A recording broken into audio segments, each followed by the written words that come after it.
आपने काफी सुना है, बहुत देर से आप बैठे हो और आप कितना सुने उसका भी कुछ लिमिट है, उसके भी कुछ एक मर्यादा है। इतने सारे वक्ताओं को सुना है तो मुझे सुनने के लिए आपके पास कितना और ज्यादा आपके बर्दाश्त की हद है वो मेरी समझ में नहीं आ रही।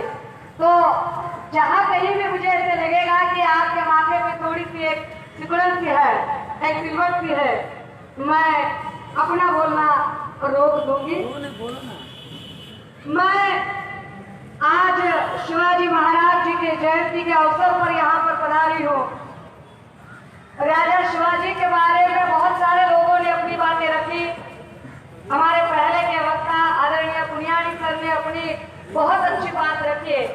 मैं उनको दोहराना नहीं चाहूंगी और उसमें वक्त भी नहीं गवाऊंगी, क्योंकि उसी लाइन को बस आगे कंटिन्यू करना चाहूंगी कि सर ने अपनी बात जो राजा शिवाजी से लेकर किस तरह से हिंदू मुस्लिमों के बीच में दरार पैदा करने की कोशिश यहाँ की गंदी सियासत ने की, उसके आगे जाकर किस तरह से यहाँ पर हिंदू मुस्लिम में एक रंजिश बनती रहे, इस पर वो बार बार कोशिश करते रहे। और अब बात यहाँ तक आ धमकी है कि जिस मनुस्मृति को डॉक्टर बाबा साहब अम्बेडकर ने जलाया था, वही मनुस्मृति को फिर एक बार हमें पुनर्स्थापित करना चाहते हैं और उसी आधार पर अब एक नया कानून लाया जा रहा है जो है सीएए और एनआरसी। मैं बस सीएए के बारे में एक थोड़ी सी बात रखूंगी और बात खत्म करूंगी।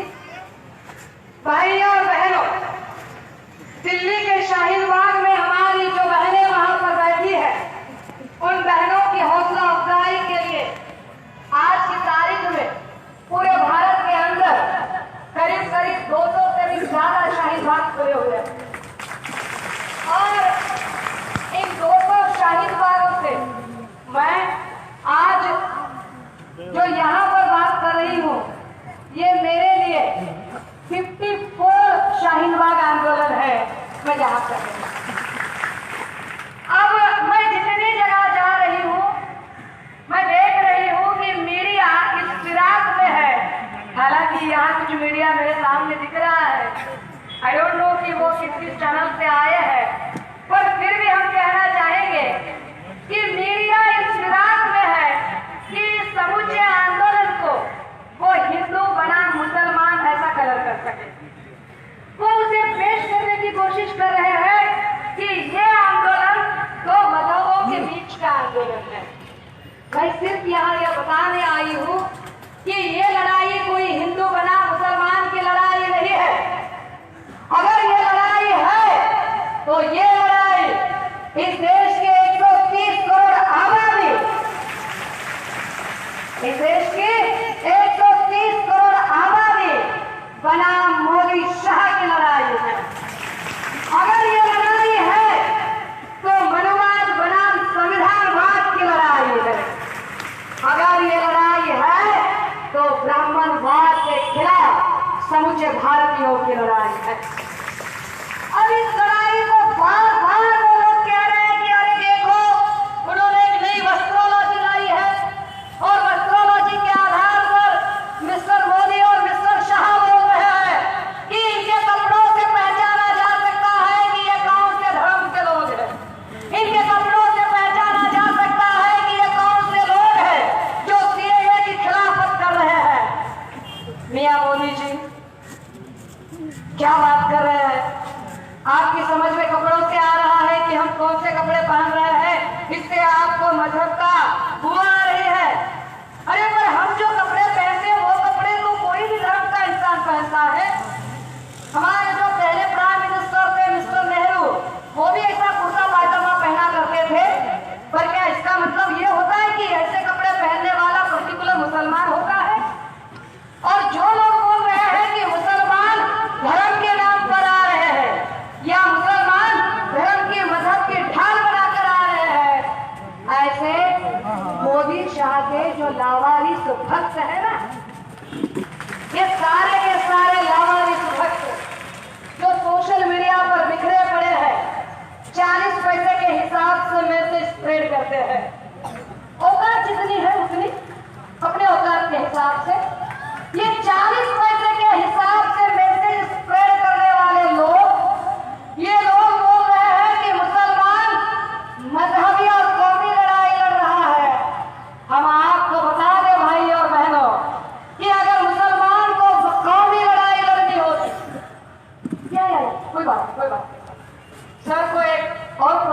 शिरकत करनी है, इसलिए वह क्या चाह रहे हैं। हम अपनी तकरीर शुरू रखते हैं। अगर मुसलमान यहाँ पर कौमी लड़ाई लड़ता, अगर मजहब के नाम पे मुसलमान यहाँ पर लड़ाई लड़ता, तो आप सोचिए जब इस देश में मंदिर मस्जिद की बात चल रही थी, जब इस देश में मंदिर और मस्जिद के नाम पर दंगे फसाद हो रहे थे, मुसलमान सब रास्ते पर आ सकता था, पर मुसलमान कभी रास्ते पर नहीं आते। अगर यहाँ पर कौमी लड़ाई ही लड़नी होती है, तो जब कोर्ट का फैसला सुनाया गया और कोर्ट के फैसले ने कहा कि कोर्ट का फैसला होने तक उसके पहले एक दिन, उसके बाद का एक दिन, फैसला सुनाने वाला दिन, 3 दिन सारा मीडिया बंद रहेगा। मुसलमान चुपचाप फॉलो करते रहे, उन्होंने कौमी बात नहीं की, ना किसी कौमी बात को लेकर वो रास्तों पर उतर आए। हमने मंदिर मस्जिद का जो भी फैसला हुआ वो कबूल कर लिया, हम कुछ नहीं बोले। अगर बात कौम की या बात मजहब की होती है, तो जब उन्होंने लव जिहाद पर बहस छेड़ दी थी, हम कुछ बोल पड़ते, पर हम चुप रहे। हम लव जिहाद पर हमने उफ तक नहीं किया। लावारिस भक्त कितनी ही बातें बनाते रहे, पर यहाँ का मुसलमान अमन पसंद था और शांत रहा, वो बात न कर। अगर बात मजहब की और कौम की होती है, तो जब ट्रिपल तलाक पर बात चलने लगी थी, ट्रिपल तलाक पर जब वो गंदी सियासत करने लगे थे, मुसलमान तब भी मोर्चे निकाल सकते थे और भगने कर सकते थे, लेकिन ऐसा नहीं हुआ और ट्रिपल तलाक का कानून यहाँ पर बना और मुसलमानों को बन किया। कुछ बात नहीं, क्योंकि बात कौम की नहीं। अगर बातें सिर्फ और सिर्फ कौम और मजहबी लड़ाई ही मुसलमान को लड़नी होती, तो जब 370 की बात आई तो मुसलमान उस पर बात कर सकते थे, पर मुसलमानों ने कोई मोर्चा नहीं निकाला, कोई धरना नहीं किया, कोई प्रोटेस्ट नहीं किया। 370 को भी मुसलमानों ने कबूल कर लिया। लेकिन आज जब इतनी सारी तादाद में यहाँ हमारी बहनें, हमारे भाई रास्तों पर निकल आए हैं, ये कौम के लिए नहीं, ये मजहब के लिए नहीं, आज जब असल में लग रहा है कि इस देश का संविधान खतरे में है, सब मुसलमान जाके यहाँ रास्तों पर उतर आए। हम कोई मजहब खतरे में है करके रास्तों पर नहीं है। हमें लगता है कि ना हिंदू खतरे में है, ना मुसलमान खतरे में है। अगर कोई खतरे में है तो वो इस देश का संविधान खतरे में है, और वो संविधान बचाने के लिए हम आए हैं। हम क्यों रास्तों पर उतर आए हैं? क्योंकि जब वो बता रहे हैं कि यहाँ पर बाहरी मुल्क का अगर कोई आता है, तो बाहरी मुल्क का आने वाला कोई भी शख्स जो 6 साल से यहाँ पर रह रहा है, हम उसे इस देश का शहरियत होने का हक अदा करेंगे। पर किसे? हिंदू, बौद्ध, क्रिश्चियन, सिख, ईसाई, इन सबको दे सकते, जैन को दे सकते, पारसी को भी, खाली मुसलमान छोड़कर। जब वो खाली मुसलमान छोड़कर बोल रहे हैं, इसका मतलब वो आर्टिकल 14 को नकार रहे हैं। Because according to Article 14, everyone is equal before law. दफा 14 के तहत अगर कानून के सामने सब एक जैसे हैं, तो इस देश का गवर्नमेंट ये नहीं बोल सकता कि मुसलमान को छोड़ के हम ये बना रहे हैं। ये उनको बोलने का अधिकार है। अगर आर्टिकल 15 और 16 कह रहा है कि equal opportunity and equal status दिया जाएगा, तो वो इक्वल अपॉर्चुनिटी क्यों नहीं दी जाती, इसके बारे में सवाल पूछने का हक यहाँ के। लेकिन क्या हो रहा है भाइयों, हम जितना आंदोलन का टेम्पो मेंटेन किए जा रहे हैं। एक शाहीन बाग दिल्ली में खुला, दिल्ली की हमारे बहनों की हौसला अफजाई के लिए गांव-गांव में शाहीन बाग खुलने लगे। तभी महाराष्ट्र के अंदर कुछ पेड़ और कुछ सुपारी बाग नेता भी तैयार होने लगे, और फिर सुपारी बाग नेता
उनका। कल को अगर हम मोदी को भी पूछेंगे ना, मिस्टर मोदी बाकी सबका छोड़िए, आपकी अम्मा का तनिक बर्थ सर्टिफिकेट दिखाइए, तो क्या वो दिखा पाएंगे? अरे वो खुद का डिग्री सर्टिफिकेट नहीं दिखा पाए हैं, जो हाल ही में बना होगा, 70 के बाद बना होगा, वो डिग्री सर्टिफिकेट नहीं दिखा रहे, बर्थ सर्टिफिकेट कैसे दिखा पाएंगे? वो हमें बोल रहे हैं, हमें कागज दिखाने की बात कर रहे हैं, हम कागज दिखाएंगे भी, फिर वो बोलते हैं कि हम देशद्रोही हैं। हम देशद्रोही हैं क्यों? तो बोल रहे हैं कि आप वंदे मातरम नहीं बोल रहे हो। अब आप सुनिए, वंदे मातरम बोलना और देशभक्त होना दो चीजें बिल्कुल अलग चीजें हैं। हम वंदे मातरम बोलेंगे, कितनी ही बार बोलेंगे, बोलने में कोई हर्ज नहीं है, पर अगर वंदे मातरम के मायने मुझे मेरी माँ से प्यार है ऐसे होते हैं, तो मुझे मेरी माँ से प्यार है ये मुझे आपको बताने की क्या जरूरत है? ये मेरा दिली एहसास है, ये दिली एहसास मेरी माँ महसूस कर सकती है, उसे मुझे भले बार-बार बताने की जरूरत नहीं है कि ये I love you mama. Mama know it very well, she knows that I love her, मैं उसे प्यार ही करती हूँ। और प्यार मोहब्बत एक एहसास है, वो लफ्जों से बयां नहीं किया जाता, वो महसूस किया जाता है। ये पर मोदी को कैसे पता चलेगा? जो हर चीज का व्यापार करने बैठे गुच्चू भाई है, ये गुच्चू भाई को नहीं पता चलेगा। ये हर चीज का व्यापार करते हैं, हर चीज का इश्तिहार करने की इन्हें आदत जो लगी है, इश्तिहारबाजी के होड़ में लगे मिस्टर मोदी हमें देशभक्ति का प्रमाण मानते हैं। मिस्टर मोदी को बताना पड़ेगा, अरे मोदी जी आप बड़े इश्तिहारबाजी करते हो, बड़े चमको टाइप के हो ना, बड़े चमको टाइप के आप इश्तिहारबाजी करते हो और देशभक्ति का स्वांग रचाते हुए आप पार्लियामेंट में जब पहला कदम रख रहे थे, तब आपने पार्लियामेंट में ऐसे सर झुकाकर माथा टेक कर मीडिया को ये दिखाया कि आने से पहले मैंने इस जमीन को छुआ है। See how we are patriot people, हम कितने देशभक्त और वतन परस्त हैं कि हमने माथा टेका।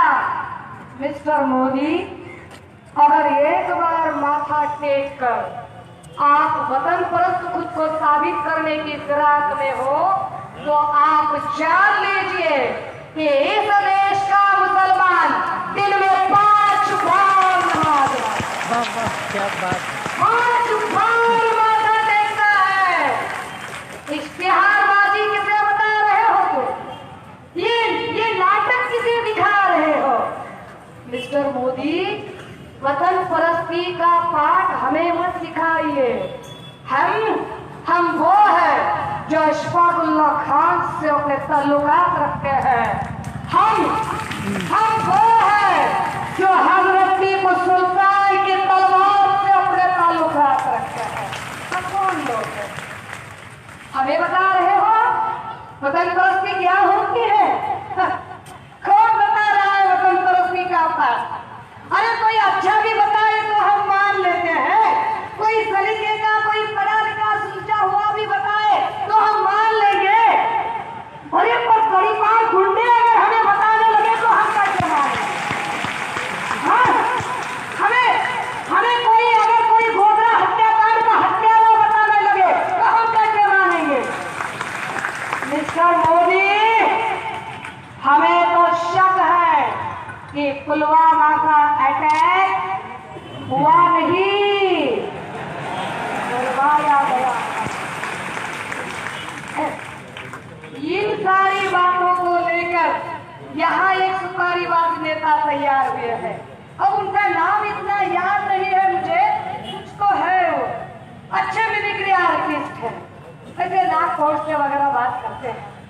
अब यहाँ कोई इंजन वगैरह कुछ तो निशानी है, के रेशम बाग में डीजल भरा जाता